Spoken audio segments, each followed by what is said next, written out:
Alright, so this is the makeup video for the Tuesday section. For some reason the desktop in the room wasn't working. So this is how I'm gonna do this, and if you're watching this, you've already figured out how to watch that, so I'm not gonna go over how to watch it. So what we're doing is some linear or exponential modeling. Some questions just have you do linear, but the majority make you pick out which one you're gonna have to do. So we're just gonna go ahead and get right into this. I'm not gonna leave time for you guys to work on this because you can just pause the video if you wanna work along at your own pace. So I'm just gonna work through this essentially just like I would be working on this myself. So it says the following data shows the average life expectancy in years of a child born T years since 2005. So this point is going to be important later on, the since 2005 portion.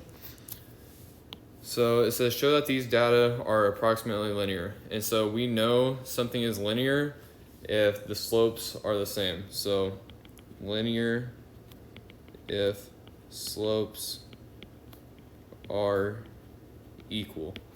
So what we're going to do is find the slope between each of these points right there. So there's going to be a total of 4 slopes we have to calculate. So in this case, my S is just going to be the slope. So we're going to do the first one, and so I'm going to denote it. The slope from 0 to 2 is going to be the subscript 0 to 2, and then likewise from 2 to 4 is just going to be written like that. So this is going to be 78.1 minus 77.6 divided by 2, and that is going to equal 0.25. And then likewise 2 to 4 is going to be 78.5 minus 78.1 over 2. That's going to be 0.2. And so for the rest of these, I'm just going to go ahead and fill it in since you guys get the general gist of how to find slopes, especially since we've been doing it for so long now. So from 4 to 6, it's going to be 0.1. If I can get it to show up, 0.1. And from 6 to 8, it is going to be 0.05. So notice that these are not really the same at all, and it would be better to use a different kind of modeling, but because it specifies that we are supposed to do a linear graph, that's what we're going to go ahead and do anyways. So I don't have a way for me to show what I'm doing on my calculator, but you guys have went and did some modeling on your calculator in class, and I'm just going to leave that up to you guys. But if you don't remember how to do it, or if you need some help, hopefully by Thursday the computer will allow me to record during class, and then you'll be able to see what I'm doing on my calculator under the document camera. But for now, I'm just going to go ahead and write down the equation. So if you put it in your stat plot, put in all these data points, then use a linear regression, you should find this equation. And so I'm going to use function notation as L of t since it specifies t, and then we're just using this life expectancy. So L of t is equal to 0.15 t plus 77.74. So now we have to graph the data in the equation. So I'm going to do 0, 2, 4, 6, 8 on this axis right here. So we're going to have 0, 2, 4, 6, 8, and we can add a 10 since we just have the extra space. And looking at this, I'm just going to start at 77.3 because I've already done this problem and I just figured out that this would be the best spacing to do for these grid marks. So we're gonna do 77.3, 77.5, 77.7. I'm just going up by 0.2s. So that's the general pattern here.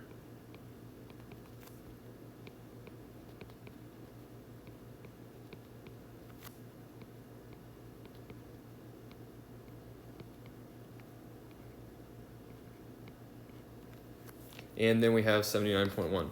So 77.3 up to around 79.1, but again, you can do whatever you want for your own paper as long as you plot the points correctly and label the axes like I'm about to do.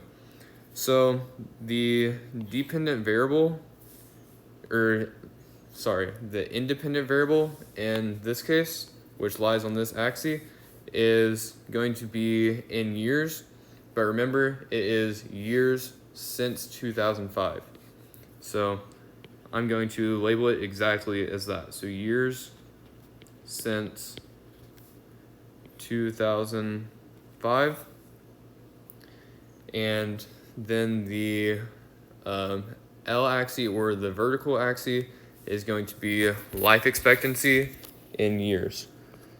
So life expectancy in years.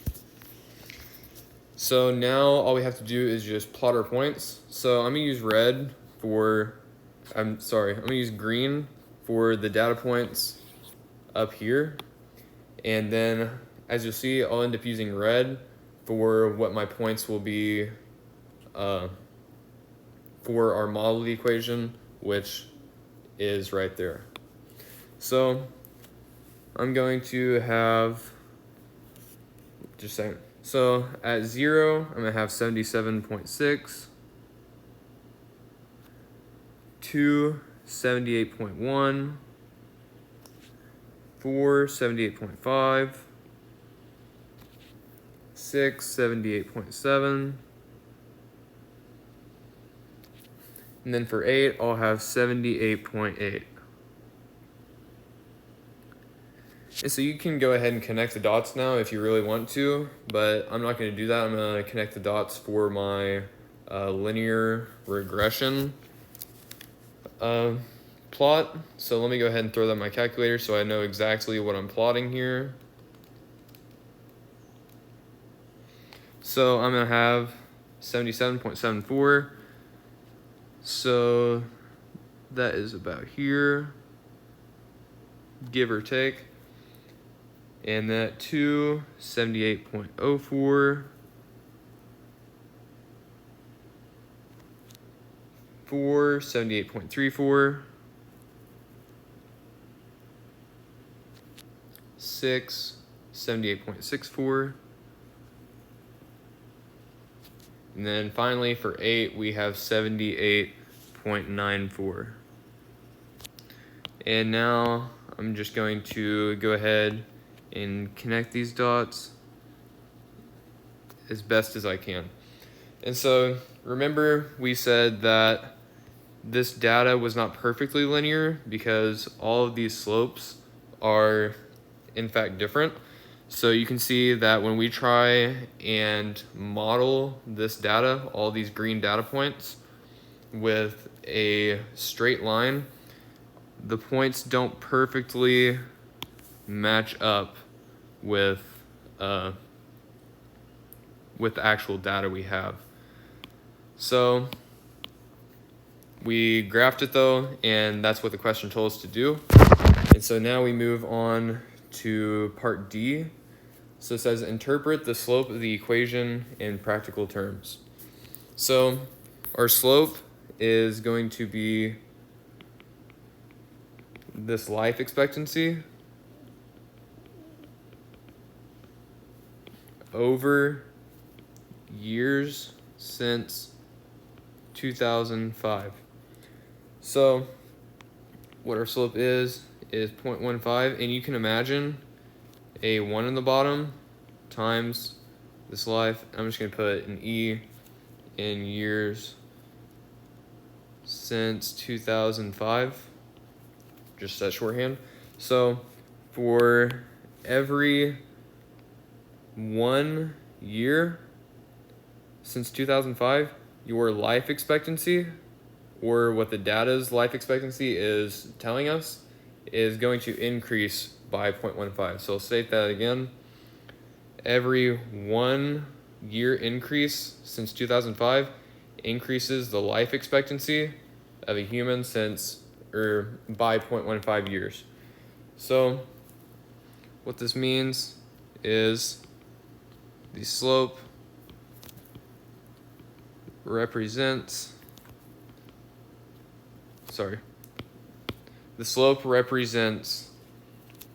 how much the average life expectancy changes per year since 2005. And you can word it different ways. You could say the slope represents that the average life expectancy will increase by 0.15 per each year since 2005. There's just different ways you can word it, but this is just what I came up with for the purpose of this video. But it says, based on the model you found, what is the life expectancy of a child born in 2018? So remember, the model we found is this equation right here.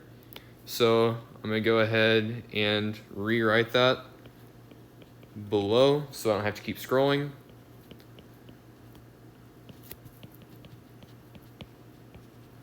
So we have our equation, and now I need to actually answer the problem.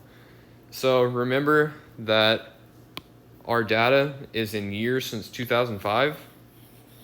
So we're going to have to take into account that fact when trying to find the life expectancy in 2018. Because if you just went ahead and plugged in 2018, you would in fact not get the correct answer. You'd probably get something really crazy. So what we do is that we're going to have 2018, and then since it's years since 2005, we're going to subtract 2005. And so what this ends up getting us is, I believe, 13. And then we go ahead and plug this 13 into our equation.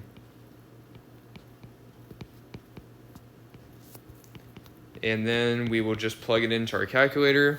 And after plugging that in, you should get 79.69 years. So this is our final answer for part 1. So moving on, we go to an economist tracked the price of a certain item at the beginning of several years and compiled the following table, which you can see right here. So it says, which is a better model for these data, a linear model or an exponential model? Why? And round your calculations to 3 decimal places. So we already know how to find if data is linear.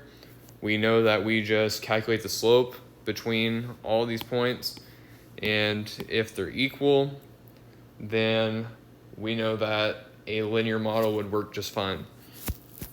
But if we are seeing if an exponential model would be a better fit, that is not the case.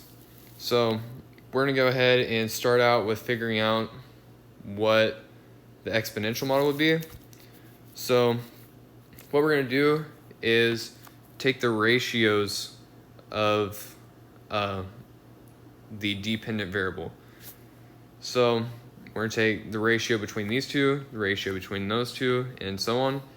So I'll go ahead and demonstrate what that actually means, especially in mathematical terms.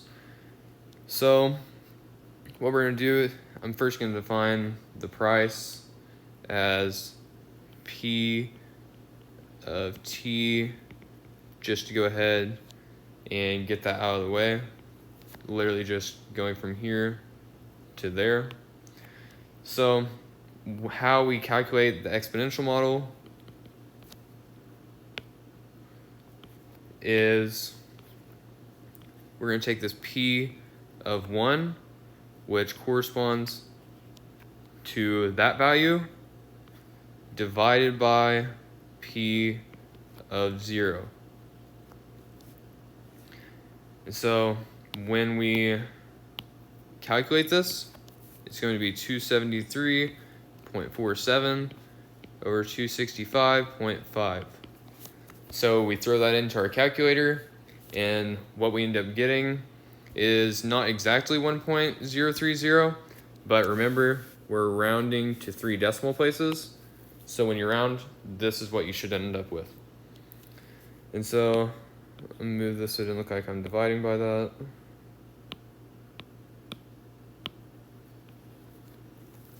And so I'll show you one more example here. So we have P of 2 instead this time over P of 1. So we already did between these 2 points, the ratio between those two. So now we have to calculate the ratio between these two. And so exactly the same way, different numbers, we plug these in. So this P of 2 directly corresponds to that, and then the P of 1 directly corresponds to the P of 1 we had up there. So once you put in your calculator and round to 3 decimal places, you should get, again, 1.030. So now that you know the general pattern, of course this is a video, so you can rewind and see the process again. But I'm just gonna give you these values. But what you find is that all of these ratios are exactly the same. And let's draw a line right there. So P of 5, P of 4. So notice how all these ratios are exactly the same. And then I could circle those two also if I wanted to. All right, so this is how you go about figuring out if an exponential model would work good for some data. So now we're going to go ahead and compute if a linear model would also work for this data. And then after that, we'll compare the two and see which one we think would work the best. So again, just like we did for this problem, I'm going to use the same notation and use S for slope. So we'll do S, 0, 1. And since you already know how to compute the slopes, I'm just going to go ahead and write down the answers. And let me make sure to denote that this is linear. So from 0 to 1, the slope is 7.970. 1 to 2, 8.2, 8.45, 8.7, and 8.96. So clearly the exponential model would work better. So what you're trying to figure out is if all these ratios are the same or at least close to the same. And then we were looking for in the linear model if all of these slopes would be the same or at least close to the same. But these are nowhere near as precise as what we see in the exponential model. So an exponential model is better since the ratios are exactly the same 2, 3 decimal places. And so now what you would do is find an appropriate data or model for the data. So what you would do is plug in these values into your stat plot, and then you would do an exponential regression, which if you have a TI-84, it should be number 0. You're gonna have to scroll down a decent bit, but I believe it's EXP reg or something very similar to that. And then you would just compute your model using the exponential regression. And what you should get with some rounding, mine is gonna have some rounding here just to make it a little bit easier, is 265.503 times 1.030 to the x. And actually, to be more precise here and just more accurate, we said this was P of t, and then of course the independent variable would be t. So we constructed an exponential model, and now we have to figure out the percent increase or decrease. So we can automatically rule out that it's not a percent decrease, since this is greater than 1. If that was less than 1, then that would mean you're multiplying this initial value by a fraction of its total amount. So we're looking at this portion right here, and so what you end up getting if you convert this decimal part to a percentage is 3%,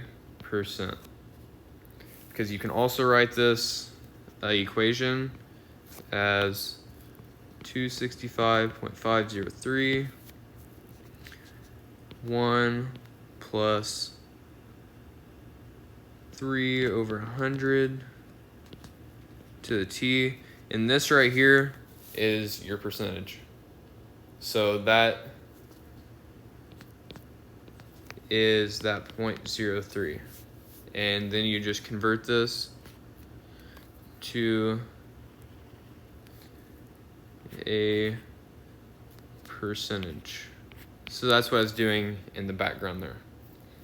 So now we graph the data and the equation. So I'm going to go ahead and plug in this equation into my calculator so I can go ahead and use it.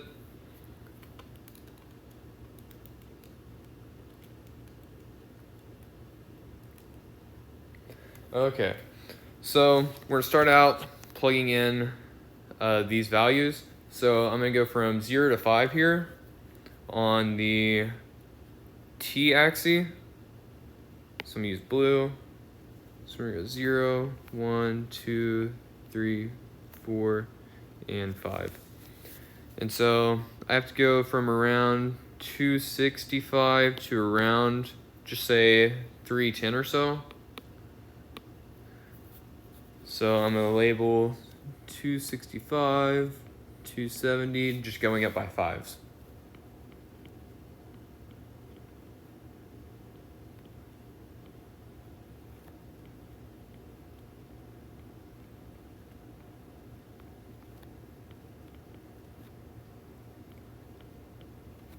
Okay, so now I am going to go ahead and plot the data we have here.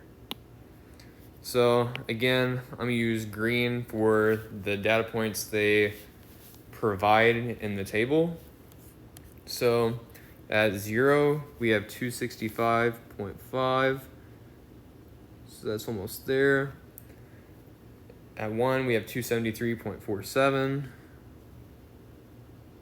somewhere around in there. Then we have 281.67.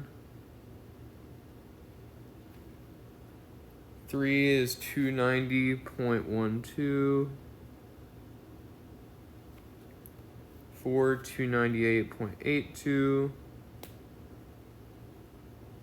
Somewhere in there.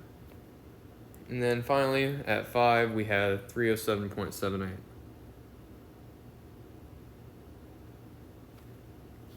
I noticed it does look pretty linear right here, but that is more than likely just due to the slight increase of 3%, and also it is based around how you choose to label your axes. So now I'm going to go ahead and look at what I have in my table for the modeled equation here and plot those points. So at 0, I have 265.5, which notice is a very accurate model because remember all these ratios were exactly the same or essentially exactly the same up to your 3 decimal places. So most of these points are going to lie directly above your green points or what they gave you in the data, just because the data provided in the table matches so well with the model.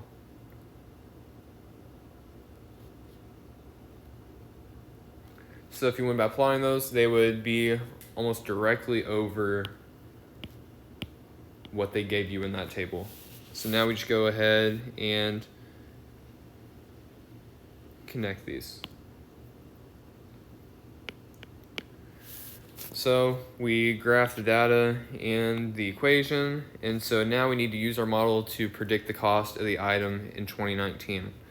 So remember, just like the last problem, we're doing it from years since some date. So in this case, it's 2013. So we're gonna have our P of T, and I'm just gonna use this equation. It's 265.503, 1.030 to the T. And so what I would be plugging in is this 2019 minus 2013, since it's years since 2013. So this is really P of 6. So we have 265.503, 1.030 to the 6. So you can type this in your equation if you want to, or you can also go to your table, look at 0.6 and directly get it from there. And that's what I'd advise doing, just because it's a little bit quicker and you already have your table pulled up more than likely. So if I look at my table, what I get is 317.02, and that is in dollars. So moving on to part 3, it says the following table shows the number in millions of cell phone subscribers in the US T years since 2010. Which is a better model for these data, a linear model or an exponential model? Why? And again, round your calculations to 3 decimal places. I think I did that here. So some of these I didn't, but do better than I did and round your calculations to 3 decimal places. And if it doesn't, if you don't need to round to 3 decimal places, it's a nice decimal, you can always add a 0, like I'm sure I did right there. So we're gonna go ahead and calculate our exponential ratios first, and then we'll go ahead and do our slopes. So exponential, and then we're just gonna go ahead and calculate our ratios. So we're gonna say S of t is equal to subscribers. So I'm just going to draw an arrow there. So our S of 1 over S of 0 is equal to 316 over 296.3. So that should be 1.066. And then I'll show you one more, and then I'm just going to go ahead and write down what these calculations really are. So now we have 326.5 over 316 is equal to 1.033. So this one would be S of 3 or S of 2, which should give 1.028. S of 4 over S of 3 is equal to 1.059. Then we have, S of 5 over S of 4 is equal to 1.040. Let me make sure all these are right.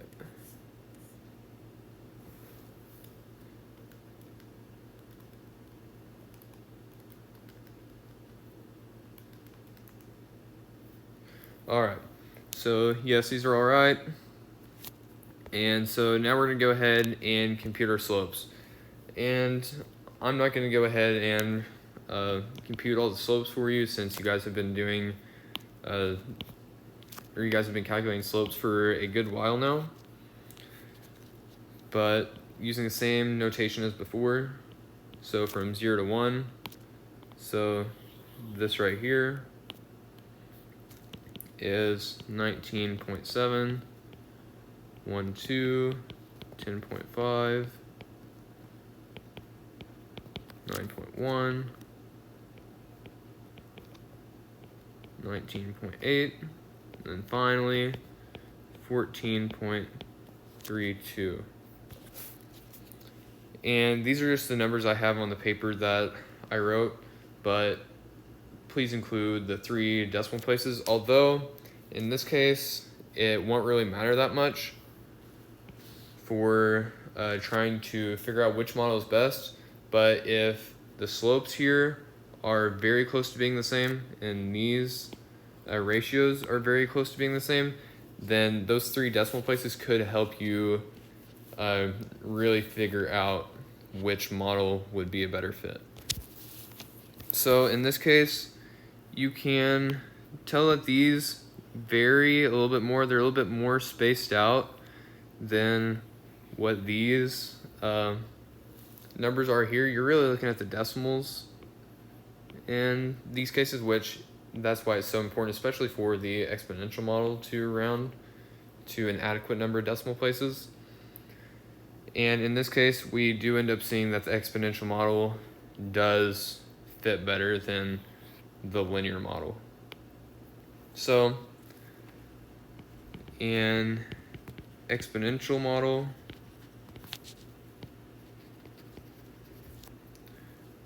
would be better since there is slightly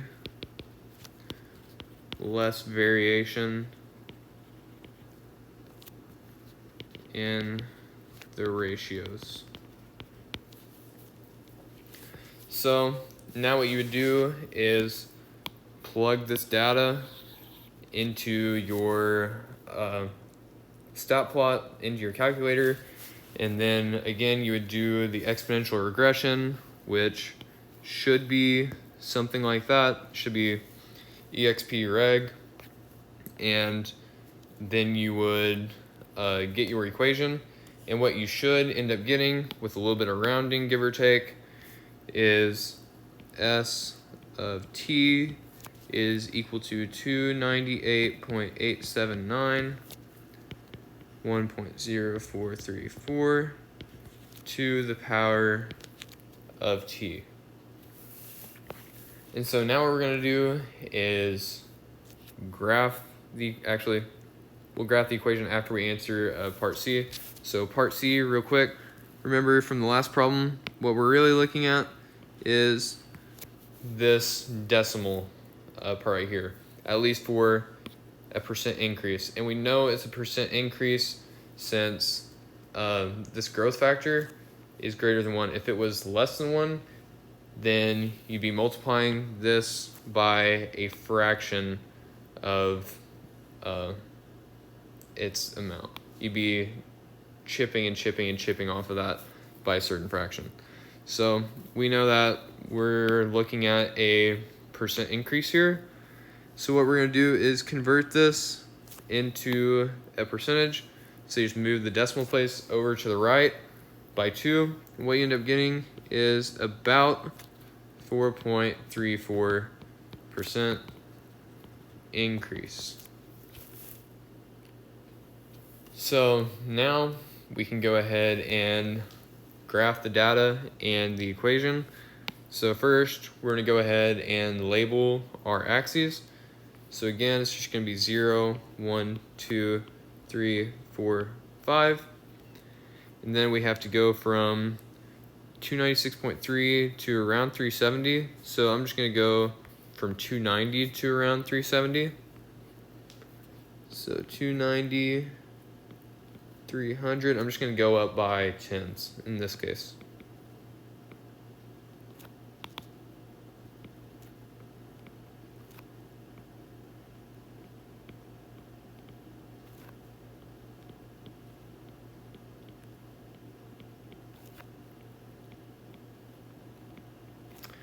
All right, and now we are set to graph our data in the table. So at 0, it'd be 296.3, somewhere around in there. 1 is exactly 316. 2, 326.5. 335.6.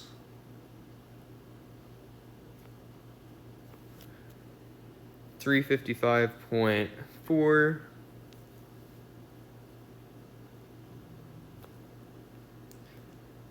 And then we have 369.72.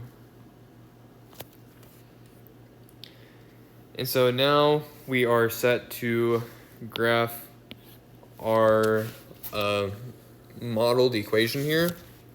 So let me go ahead and plug that into my calculator.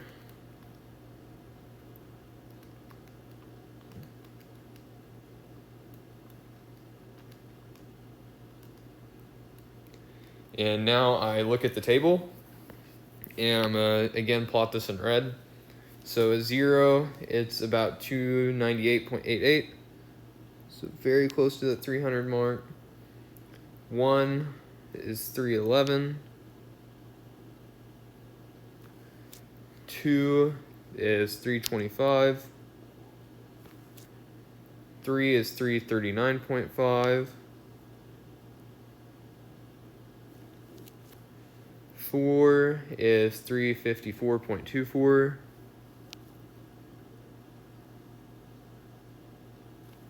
And then finally 5 is 369.61. And now we go ahead and connect these points.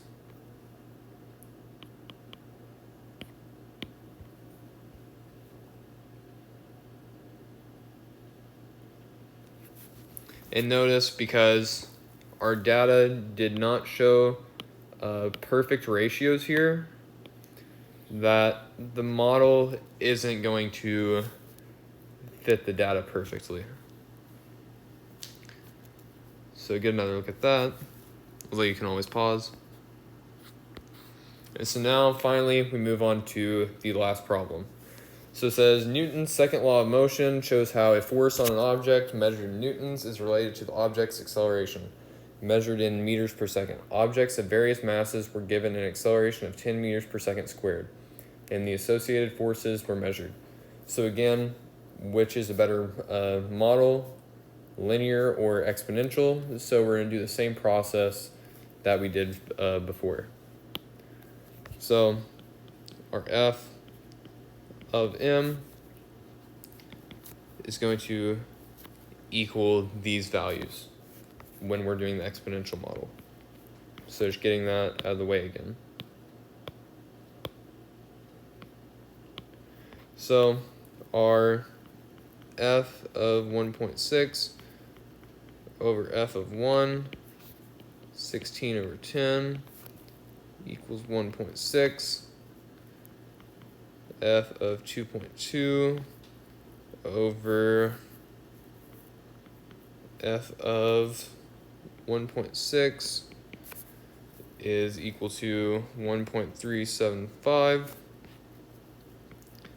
F of 2.8 over F of 2.2 is equal to 1.273. So notice there is variation between these values, so there is a possibility that a linear model could be better. So computing our linear model, or figuring out if the linear model would work, we figure out the slopes here.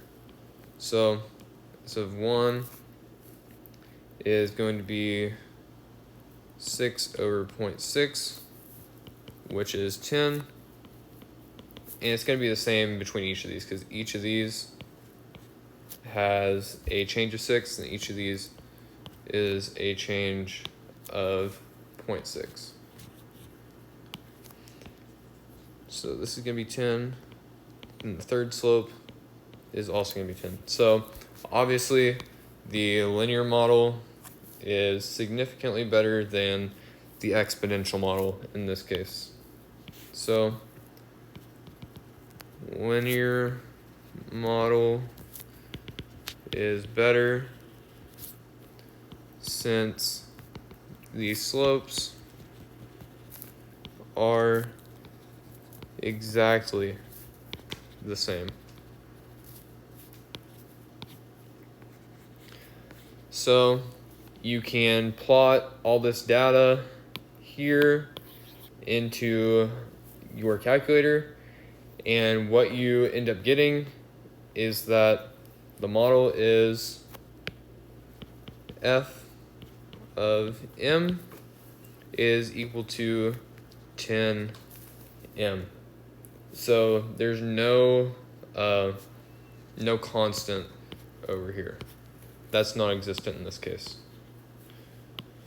So now what we can go ahead and do is plot this data. So we are going to label our axes based off of what they give us here. So again, using blue, we have 1, 1.6, 2.2, and 2.8. And I was skipping 3 squares between each of these. And then I'm going to start at 10 and go up to at least 30. And I'm going to go up by 5s. And going 2 squares here at a time.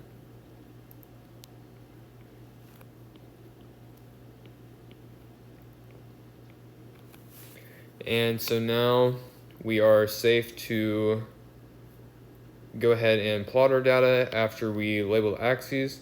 And I don't believe I did it for this one, so I'm going to go ahead and do this now. So the independent variable is going to be years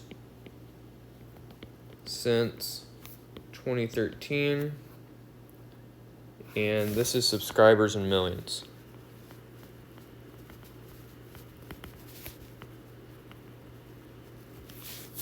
Okay, so go back and add this if you didn't already do it. I'm sure if you did it ahead, you probably did label your axes since we have been doing this so long. That was just a stupid mistake. So now I can go ahead and label these axes like I should. So on the independent variables axis, or the horizontal, we're going to have mass. And it's okay if you don't put this if you just aren't really familiar with how mass is measured, especially in the way they gave you here with the metric units using meters. It's going to be measured in kilograms. But if you just put mass, that's perfectly fine, or units of mass would be perfectly fine. So, and then on the vertical axis, we're going to have force, and it is measured in newtons here. So I'm going to write force in newtons. And now we are safe to go ahead and plot our data. So at 1, we have 10. 1.6, we have 16. So that's going to be somewhere in here, I believe. Then we're going to have at 2.2, we have 22. Somewhere in there, not perfect. At 2.8, we have 28 though.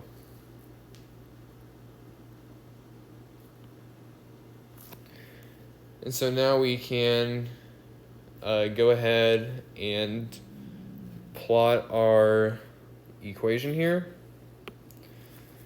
All right, so plugging in our values into our model here, if you just went to your calculator and you just looked at your table, it might be kind of difficult to pick these out, but actually what you could do is change your table set. So I'd start at 1 and then change my table by 0.6, or you could just go ahead and plug you plug in 1, 1.6, 2.2, and 2.8 all into your equation to figure out what that would be. But if you change your table set to start at 1 and then go up by 0.6, then you can just read it directly off your table. But what you end up getting is that the model that we found perfectly matches our data. And this should be a perfectly straight line, but it's not, because I'm not the best grapher, as you guys probably know by now. But this is what we end up getting. And going to part C, since I accidentally skipped over it, if you constructed a linear model, interpret the slope. So for each increase in unit mass, the force increases tenfold. So you could word it other ways, but as long as you get this general idea, then you got the correct answer. So it says Newton's second law of motion is force equals mass times acceleration. Does the data support this law of motion as an accurate equation? So we have our F, and if we just remove the function notation, we can make it look exactly like this.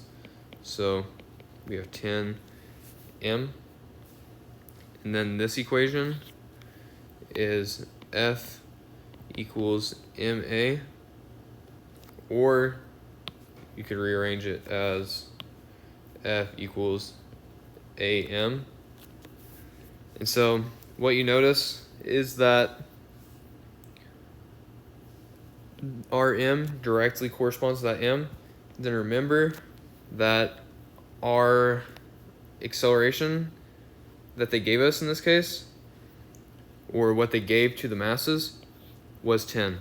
So our model perfectly matches up with what they did in their experiment and what we end up figuring out from the math here. Or if you don't want to go through this right here, you could just recognize that the model that they gave us, or not that they gave us, the model that we found in our calculator by using the linear regression perfectly matches up with the data that they gave us in the table here. So that is all we have for today. If you guys have any questions, you can always shoot them in the group me or in an email.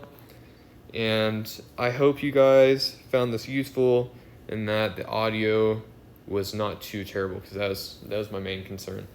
Sorry that you guys could not just attend during the actual lecture time.